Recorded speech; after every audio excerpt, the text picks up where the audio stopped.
করব, আমি তোমাদেরকে অবশ্যই এক্সাম করব, মূল্যায়ন করব। কি দিয়ে? মিনাল খাউফি ওয়াল জু। কতটা পরিমাণ তুমি আল্লাহ ভীতি অর্জন করতে পেরেছো, কতটা আল্লাহর ভয় তুমি তোমার অন্তরে সঞ্চয় করতে পেরেছো, এইটাই সব ভয়টা কতটা পরিমাণ এটা মেপে। কারণ রমজান মাসের পুরো সুপারভিশন, রমজান মাসের পুরোপুরি পর্যবেক্ষণ, রমজান মাসের অবজারভেশন এটা আল্লাহ নিজেই করে থাকেন, নিজেই দেখিয়ে থাকেন। এই জন্য তো হাদিসে কুদসিতে আল্লাহ নবী বললেন, ইন্না সাওমা লি ওয়া আনা আজজি বিহি, যে সিয়াম বান্দা আমার জন্য রাখে আমি তার বদলা দেব। তো আজকের যে ঈদটা কেন ঈদ? ওই ব্যক্তির জন্য ঈদ যে সারা মাস ব্যাপী আমরা সিয়াম সাধনা করলাম, নিজের আত্মাকে কি করলাম? পবিত্র করলাম। কাদ আফলাহা মান তাযাক্কা, যারা নিজের আত্মাকে পবিত্র করলাম, পরিষ্কার করলাম, নিজের পূর্বের যে কৃত সঞ্চিত পাপগুলো সেগুলোকে আমরা মুছে ফেলে দিয়ে আল্লাহর দরবারে নতুন ভাবে নিজের ঈমানের দাবি রেখে আমি যে মুমিন, আমি যে মুসলিম, সেই বিষয়টিকে মাথায় রেখে আল্লাহর দরবারে আমি নিজেকে পরিষ্কার পরিশুদ্ধ হয়ে গেলাম। এইটাই এই যে আল্লাহ সুযোগ করে দিয়েছিলেন একটা রমজান মাস। বিগত রাসূল নবীদের দীর্ঘজীবী উম্মতরা, আমরা আমাদের খুব বেশি বয়স হলে 60-70 বছর বয়স, আল্লাহ নবী হাদিসে বললেন যে আমার উম্মতের বয়স হবে 60 থেকে 70 বছর। তো 60-70 বছর আগের নবীর উম্মতেরা বয়স পেত 100, 150, 200, 300 বছর। তাহলে ওদের তুলনায় যদি আমাদের বয়সটার হিসাব করি আমরা, তাহলে আমাদের যে বয়স, আমাদের বয়সের তুলনায় যেহেতু তারা বয়স বেশি পেত, আল্লাহর ভালো কল্যাণমূলক কাজগুলো করে তারা আল্লাহর সব থেকে দামি বান্দা হিসাবে যে গৃহীত হতো, এইটার কম্পিটিশনে যে আমরা টিকে থাকতে পারি, যার জন্য আল্লাহ পাক রমজান মাসে কদরের মতো রাত, নাইট অফ ডিগনিটি, যে নাইটটা হচ্ছে বেটার দ্যান 1000 মান্থ, অর্থাৎ 1000 রাত অপেক্ষা বেশি গুরুত্বপূর্ণ, ওই রাতের ইবাদত আমাদের সামনে এনেছিলেন। তো এই যে এতগুলো কম্পিটিশন, এতগুলো কল্যাণমূলক, এতগুলো আল্লাহর অবজারভেশন, এত ইফতার, সাহারি, ইতিকাফ, এতগুলো ক্রাইটেরিয়া নিয়ে রমজান এসেছিল, যে রমজানের আমরা কতটা মূল্যায়ন করতে পারলাম কি পারলাম না, নিজের একটা পরীক্ষার ব্যাপার আছে, এবং আমরা কতটা তার মূল্যায়ন করতে পেরেছি কি পারিনি, সেটা নিজেরা যদি আমরা আত্মসমালোচনা করি তো উঠে আসবে বিষয়টি। এটা কি করে বুঝতে পারবেন যে আমি পরিবর্তন হতে পারলাম কি পারলাম না? রমজান মাসে আল্লাহ পাক যেমন আপনাকে আমাকে যেমন পরিবেশে থেকে ইসলামের আরকান আহকামগুলি পালন করার তৌফিক দান করেছিলেন, ঠিক সেই মতো রমজান পরেও যদি আমরা করতে পারি, তারপরে আমাদের বুঝতে হবে যে আমাদের আল্লাহ পাক আমাদের সিয়াম সাধনাকে গ্রহণ করেছেন।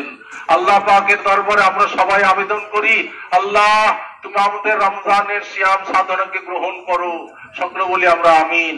আল্লাহ তুমি রমজানের যে আমাদের সালাত, আমাদের যে দান ধ্যান, আমরা যে সাদকাতুল ফিতর দিয়ে এসেছি, এই ফিতরগুলো, এই যে জিনিসগুলো আর তুমি যে বিধান দিয়েছিলে নবীর মাধ্যমে, আমরা যেগুলো পেয়েছি সেগুলোকে আমরা কি করলাম? পালন করে এসেছি। আল্লাহ তুমি আমাদের এই সব জিনিসগুলোকে, সালাতকে, সিয়ামকে, কিয়ামকে, ইতিকাফকে, যাকাতুল ফিতরকে, এই যে সবগুলো করে আজকে আমরা মাঠে উপস্থিত হয়েছি, আল্লাহ তুমি আমাদের এই সব জিনিসকে গ্রহণ করো, কবুল করো।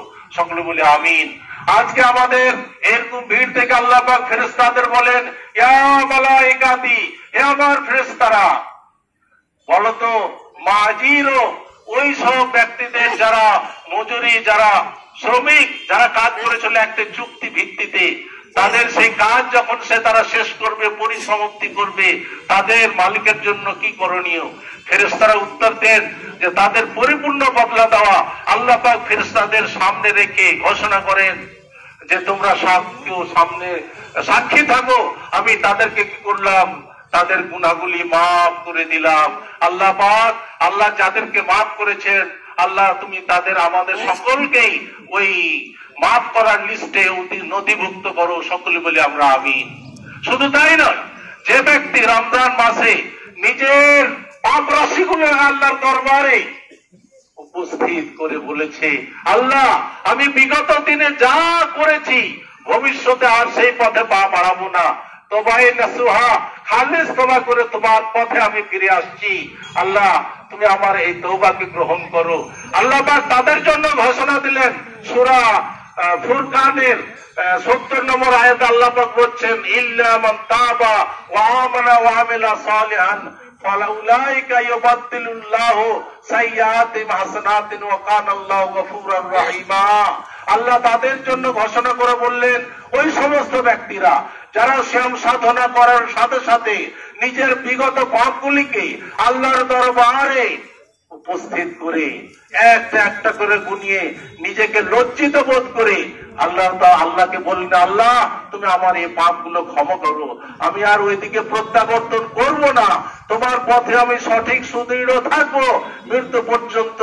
তো ওই ব্যক্তিকে আল্লাহ ক্ষমা করেন, শুধু ক্ষমাই করেন না, আল্লাহ পাক বলছেন তার জীবনে যে ছোট ছোট পাপগুলো, সঞ্চিত পাপ যেগুলোতে হাতগুলো এবাদ নাই, যে সব পাপগুলা যেগুলো তার খাতাতে আছে, আল্লাহ পাক তার তো গুনাহ মাফ করেন, তার সঙ্গে সঙ্গে ওই ছোট ছোট পাপ যেগুলো খাতায় লেখা আছে ওই গুনাহগুলাকে নেকি দিয়ে বদল করে দেন।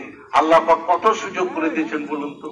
যদি ইখলাসের সাথে কেউ তওবা করে তাকে তো ক্ষমা করবেনই, তাদের সঞ্চিত পাপগুলোকেও নেকি দিয়ে পরিবর্তন, নেকি দিয়ে বদল করে দিবেন। সকল বলি আল্লাহ তুমি আমাদেরকে ওই সমস্ত ব্যক্তিদের মধ্যে গণ্য করো। সকল বলি আমরা আমিন।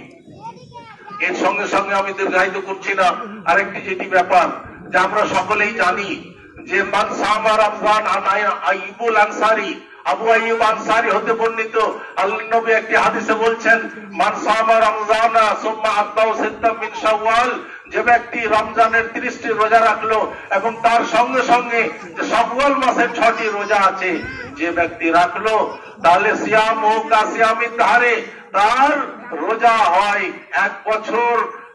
রোজা রাখলে, সিয়াম সাধনা করলে যা নেকি পাবে, এই 6টি রোজা সিয়ামের সঙ্গে অর্থাৎ 30টি রোজা বা রমজানের 1 মাস রোজার সঙ্গে যদি রাখে তাহলে 1 বছরের সওয়াব পাবে। এটা হচ্ছে নফল রোজা। সুতরাং যারা আছেন সকলকে আমি আবেদন করব যে আপনারা এই রমজানের রোজার পরে পরে এই যে শাওয়াল মাসে যে কোনো সময় আপনি পরপর 6টা রাখতে পারেন, সপ্তাহে 2টো করে রাখতে পারেন, 2 দিন 3 দিন পরে রাখতে পারেন। এই 6টা রোজাকে যদি এই মাসে রাখতে পারেন তাহলে 1 বছরের সওয়াব পাবেন। মামুনদের উদ্দেশ্যে বলছি, যারা হতো সাপ্তাহিক রোজা, 3 সোমবার আর বৃহস্পতিবার রোজা হয়, 13, 14, 15 রোজা হয়, তো যারা সাপ্তাহিক রোজা রাখেন সোমবার আর বৃহস্পতিবার, আল্লাহর নবী সপ্তাহে 2 দিন রাখতেন রোজা, এটা একটা সোমবার আর বৃহস্পতিবার। এবার দেখা গেল যে আপনি রোজা রাখছেন সোমবার আর বৃহস্পতিবার পড়ে যাচ্ছে, আপনি কি করবেন? এটা ভাববেন যে 6টার মধ্যে 2টা পড়ে গেল, তাহলে আমার কি আলাদা করে রাখতে হবে না কি? তো মোলমাদের ফতোয়া হলো যে আপনি যে 6টা রাখছেন এই 6টা কিন্তু আলাদা, এই রমজান মাসের সঙ্গে যুক্ত, আর সাপ্তাহিক যে রোজাগুলি, সাপ্তাহিক যে রোজা সেই রোজা আপনাকে রাখতে হবে, এর সঙ্গে ওর কিন্তু সম্পর্ক নেই। কি বলতে চাইলাম যে সোমবার আর বৃহস্পতিবার যদি এই 6টি রোজার মধ্যে পড়ে তাহলে এই 6টা রোজা গণ্য হবে। আপনি সাপ্তাহিক যে রোজাগুলি সে সাপ্তাহিক রোজাগুলি যথাসময়ে করতে হবে এবং নিয়ত যথা নিয়তেই করতে হবে, এই বিষয়গুলো এরকম। সুতরাং রমজান মাসের রোজা যদি আপনার আমার গ্রহণ হয়ে থাকে, সিয়াম সাধনা যদি আল্লাহ গ্র্যান্ট করে থাকেন, যারা আল্লাহ গ্র্যান্ট করেন তার মনটা চাইবে যে আমি এগুলোও রোজা রাখি। এটাও ভাববেন আপনার মন যদি এই নফল রোজাগুলি করতে উৎসাহিত করে, আপনাকে মনে তাড়া দেয় যে হ্যাঁ এগুলো করবো, তাহলে ভাবতে হবে যে আপনার সিয়াম সাধনা গ্রহণ হয়েছে। আর যদি ভাবে যে কে রাখবে, 1 মাস রেখে দিয়ে এমনি আলাপড়া হয়ে গেছি, এগুলো আর কি রাখবো, এই যদি এ ধরনের মনে আসে তাহলে ভাববেন যে আপনার সিয়াম সাধনা আল্লাহর দরবারে পরিপূর্ণ হয়নি, গ্রহণ হয়নি। সুতরাং বিষয়গুলো একটু মনে রাখবেন। তাহলে রোজা 12 মাসই আছে, একটা হচ্ছে ফরজ রোজা, সিয়াম রমজান মাসের সিয়ামটা হচ্ছে ফরজ, আর প্রত্যেক মাসে 3টা করে আইয়ামে বীজের সিয়াম আছে, 13, 14, 15। দুরকম হলো। 3 নম্বর রোজা হচ্ছে কি সাপ্তাহিক রোজা, সোমবার বৃহস্পতিবার। আল্লাহ নবী প্রত্যেক সপ্তাহে সোমবার আর বৃহস্পতিবার রোজা রাখতেন। আল্লাহ নবীকে জিজ্ঞেস করা হলো, আল্লাহ নবী আপনি সোমবারে রোজা রাখছেন কেন? আল্লাহ নবী বললেন, এমনি অলিপ্ত, ওই দিন আমাকে জন্ম আল্লাহ দিয়েছেন, জন্মগ্রহণ করেছেন, আমি কি আল্লাহর শুকরিয়া বান্দা হব না যে আমি সেই দিন রোজা রাখবো? আমি চাই যে আমার আমলগুলি সেই দিন আল্লাহর দরবারে পেশ হোক। সুতরাং বিষয়গুলি দেখতে হবে। আর কোন মায়েদের উদ্দেশ্যে বলছে, যাদের মিন্স পিরিয়ড যদি এই সময় হয়ে থাকে, রমজানের রোজা বাকিও থাকে, তাহলে আপনি এই 6টা করার যদি ইচ্ছা করেন, তাহলে এই 6টা রোজা করে নেবেন, আর ওই রোজাগুলি এর পরে করবেন। এই যদি ভাবেন যে এই মাসে যদি সব করা সম্ভব হয়, তো সবগুলো একসঙ্গে করবেন, অর্থাৎ 6টা, আর যে সব রোজা ছুটে গেছে আপনার সেগুলো করবেন। আর যদি ভাববেন যে না, শরীরের অবস্থা, শরীরের গতি আপনাকে সাথ দিচ্ছে না, তাহলে আপনি এই 6টা করবেন, পরের মাসে সেই রোজাগুলি করবেন। অবশ্যই রমজানের পরিপূর্ণ রোজার সঙ্গে এগুলো সংশ্লিষ্ট, এই বিষয়গুলি একটু মনে রাখতে হবে।